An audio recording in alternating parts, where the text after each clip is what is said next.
বৃন্দাবনে গেলে তিনটে জিনিস করবেন না। হরে কৃষ্ণ, যে যেখানে বসে আছেন, বৃন্দাবনে গেলে তিনটে জিনিস করবেন না, মাথায় রেখে দিন। কি কি? বৃন্দাবনে কোনোদিন চটি জুতো পরে ঘুরবেন না। খুব মাথায় রাখবেন শাস্ত্রের কথা। বৃন্দাবনে কোনদিন চটি জুতো পরে কেউ ঘুরবেন না। কেন ঘুরবেন না?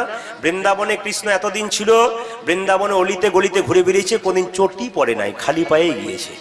এই যে চটি পরে যদি আপনারা এখান থেকে যান, যে বাসে যাবেন বাসে রেখে দেবেন, যে রুম ভাড়া করবেন সেখানে রেখে দেবেন, চটি পরে কিন্তু বৃন্দাবনে ঘোরা চলবে না, মহাপাপের ভাগী হবে, এটা করবেন না। আর দ্বিতীয় হচ্ছে, হরে কৃষ্ণ, দ্বিতীয় হচ্ছে আপনি বৃন্দাবনে গিয়ে কোনদিন চুল কাটবেন না। কারণ বৃন্দাবনে 11 বছর 56 দিন ভগবান কৃষ্ণ ছিল, কিন্তু কোনদিন চুল কাটেনি, একবারে ছোট থেকে চুল কাটেনি। আর তৃতীয় হচ্ছে আপনি বৃন্দাবনে বাঁকে বিহারী, কৃষ্ণ নয় বাঁকে বিহারী, এরকম করে থাকে বাঁকে বিহারী।